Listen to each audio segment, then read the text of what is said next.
అనకాపల్లి జిల్లా చోడవరంలో టీడీపీ నేత రంగోలి రమణ బరితెగించాడు. రామజోగిపాలెనికి చెందిన పంచాయతీ సెక్రటరీ అప్పలస్వామిపై బూతులతో రెచ్చిపోయాడు. పీఎం ఆవాస్ యోజన పథకంలో తాము చెప్పిన పేర్లే పెట్టాలని బెదిరించాడు. లేదంటే లంచాలు తీసుకున్నామంటూ కలెక్టర్కు ఫిర్యాదు చేస్తామని వార్నింగ్ ఇచ్చాడు. అంతేకాదు తాను చెప్పింది చేయకపోతే ఏదో ఒక కేసులో ఇరికించి జైలుకు పంపుతానని బెదిరించాడు. దీనికి సంబంధించిన ఆడియో సాక్షి టీవీకి దొరికింది. నేను ఏ పేర్లు అయితే చెప్తున్నానో నా దగ్గర రికార్డు ఉంటది, నోట్ చేసుకుంటున్నాను, ఇబ్బంది ఏం లేదు. అవును చేసుకోండి. మీరు చెప్పిన పేర్లు అన్ని కొట్టాను కదా, ఒకవేళ అవ్వకపోతే ఇంకా టైం ఉంది. పెంటమ్మ సోమనాయుడు అండి. ఎవరు చెప్పారు మీకు? ఎవరయ్యా? తాటికొండ భవాని, ఇది ఎవరు చెప్పారు? నాకు ఎవరు చెప్పలేదని, వాళ్ళు స్వతహాగా నా ఇల్లు లేదు వచ్చారు, వాళ్ళ ప్లేస్ చూపించారు, కొట్టాను అంతే. ఎవడైనా కొడతావా? ఎవడైనా కొడతావు నువ్వు ఇస్తావా? నీ జీతం డబ్బులు ఎవరైనా కొడతావు? మీ నాయకులు ఎవరైనా కొడతావు? అప్పుడు ఎవరైనా కొడతావు? ఇప్పుడు ఎక్కువైపోయిందా? నువ్వు ఎప్పుడు వెళ్ళావు బాబు? నువ్వు ఎప్పుడు వెళ్ళావు ఊర్లో? డబ్బులు నాకు ఎవరైతే నాకు హెల్ప్ చేయలేదు అంటే మేము చెప్తుంటే నీకు ఈవేళ ఎండి ఆఫీసు, కలెక్టర్ ఆఫీసు మీటింగ్ వదిలేసి మేము చెప్పలేని పనులు ఇంటింటి తిరిగి చేస్తున్నావు నువ్వు. చాలా మంచోడు అనుకున్నాం కానీ నువ్వు చాలా పెద్ద మేధావి. నువ్వు సర్పంచ్ టై అయిపోయి ఈ మధ్యన ఏటీఆర్ చేస్తాను, అంతా ఆన్ రికార్డు ఉంది. నేను తీస్తాను, చెప్తాను ఏం చేయాలో నేను చేస్తాను. చేసుకోండి కానీ నేనైతే మీరు చెప్పిన పేర్లు అన్ని కొట్టాను. నేను ఏం చేసుకుంటా ఎవరు చెప్పిందో చేస్తే ఇక్కడ ఆయన రాజకీయాలు చేయట్లేదు. ఇక్కడ లక్షలు ఖర్చు పెట్టుకొని చెప్పింది చేయడానికి నువ్వు ఉన్నదే. మీరు చెప్పింది అన్ని నచ్చింది చేయడానికి కుదరదు. నీకు నచ్చినట్టు చేస్తే కుదరదు. నీకు నచ్చినట్టు చేయాల్సింది ఏంటో తెలుసా? మీరు చెప్పింది అన్ని పంచాయతీ బిల్స్ లేకపోతే ఇంకోటి శాలరీలు రాసుకోవడమే కానీ గవర్నమెంట్ ఆదేశించింది నీకు నచ్చినట్టు చేస్తే కుదరదు. నీకు ఎవరు చెప్పారు? ఎండిఓ గారు చెప్పారా? ఎండిఓ గారు ఏమని చెప్పారా? అన్ని చేసి మరి ఎలిజిబిలిటీ ఉన్న వాళ్ళు అందరికీ చేయమని చెప్పారు. ఎవరికి ఎలిజిబిలిటీ? Yes eligibility. నువ్వు మేము బతిమాలుకోవడం మేము చెప్పడం ఏంటి? మనుషుల్ని ఇంటికి తిరగాలి కదా. నువ్వు లాగిన్ తీసుకొని నేను లాగిన్ నీకు ఇప్పించి బతిమాలుకోవాలా? పనికిమాల మాటలు నీకు లాగిన్ ఇప్పించి బతిమాలుకుంటే నువ్వు చేస్తావా? ఇవన్నీ నువ్వు ఎవరు లాగిన్ ఇస్తే చేసావు ఈ 3 రోజులు? ఎవరు బతిమాలాడు నిన్ను? నాకు ఎవరు బతిమాలలేదు. మరి ఎలా చేసావు? ఎవరు బతిమాలి ఇప్పించి బతిమాలి అది బాబు ఇది బాబు అని బతిమాలితే మేము చెప్పిన పేర్లు 4-5 పేర్లు మిస్సింగ్. నీకు నచ్చిన పేర్లు నువ్వు చేస్తున్నావు. ఎందుకు మిస్ అవుతుంది? రేపు రిఫ్లెక్ట్ అవుతా చూడండి.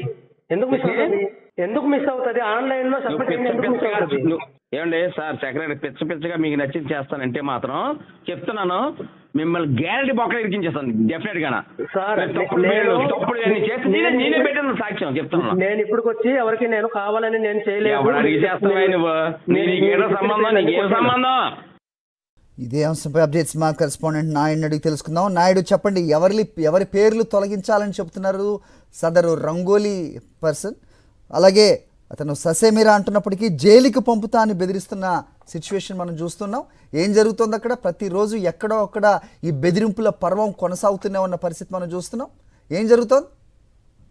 అది కూటమి ప్రభుత్వం అధికారంలోకి వచ్చిన తర్వాత ఉద్యోగుల పరిస్థితి రోజుకి దిగజారుతుంది. కూటమికి చెందిన నాయకులు అధికారులపై పచ్చి బూతులతో రెచ్చిపోతున్నారు. తాము చెప్పిన పనులు చేయకపోతే చివరికి జైలుకు కూడా పంపిస్తామని చెప్పి బెదిరిస్తున్నారు. ఇటువంటి సంఘటన అనకాపల్లి జిల్లా చోడవరం మండలం రామజోగిపాలెనికి చెందిన పంచాయతీ సెక్రటరీపై బూతులతో తెలుగుదేశం పార్టీ నేత రొంగల రమణ రెచ్చిపోయారు. ఎస్టీ సామాజిక వర్గానికి చెందిన అప్పలస్వామి అనే వ్యక్తి రామజోగిపాలెంలో సెక్రటరీగా విధులు నిర్వహిస్తున్నారు. ప్రధానమంత్రి ఆవాస్ యోజన పథకం ద్వారా లబ్ధిదారులకు సంబంధించిన ఒక జాబితాను అధికారులు, ఉన్నత స్థాయి అధికారులు తయారు చేయమన్నట్టు ఆయన గ్రామంలోకి వెళ్లి లబ్ధిదారుల జాబితాను తయారు చేశారు. దీన్ని జీర్ణించుకోలేని రొంగల రమణ సెక్రటరీ మీద ఇష్టానుసారంగా ఆ బూతులతో రెచ్చిపోయారు. మిమ్మల్ని ఊర్లోకి వెళ్ళి ఎవరిని అడిగి నువ్వు జాబితాను తయారు చేశావు? నేను ఇచ్చిన పేర్లనే తయారు చేయాలి తప్పితే మీ ఇష్టానుసారంగా చేయడానికి వీలు లేదంటూ కూడా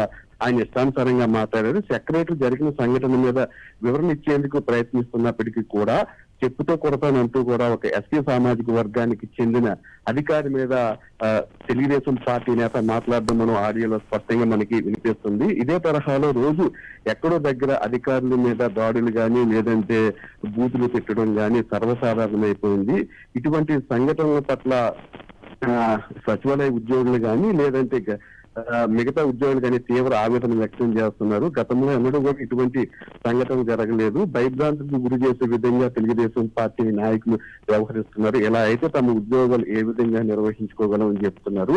ఆ లబ్ధిదారులు ఎంపిక చేయమని లాగిన్ ఇచ్చింది మీరే, మళ్ళీ ఉన్నత స్థాయి అధికారులు చెప్పిన ప్రకారము లబ్ధిదారులు ఎంపిక చేస్తే మళ్ళీ తమ మీద ఇష్టానుసారంగా మాట్లాడుతున్నారు. ఇటువంటి పద్ధతులను మానుకోవాలని చెప్తున్నారు. అందులోనూ కూడా ఒక ఎస్టీ సామాజిక వర్గానికి చెందిన ఉద్యోగి మీద తెలుగుదేశం పార్టీ నాయకుడు చెప్పుతో కొడతాను, జైలుకి పంపిస్తాను అనే విధంగా మాట్లాడారంటే తెలుగుదేశం పార్టీకి సంబంధించిన నాయకులు అరాచకాలు దురాఘాతాలు ఏ విధంగా రోజు రోజుకు పేటరేగిపోతున్నాయనే విషయం అయితే మనకి స్పష్టమవుతుంది. హరి.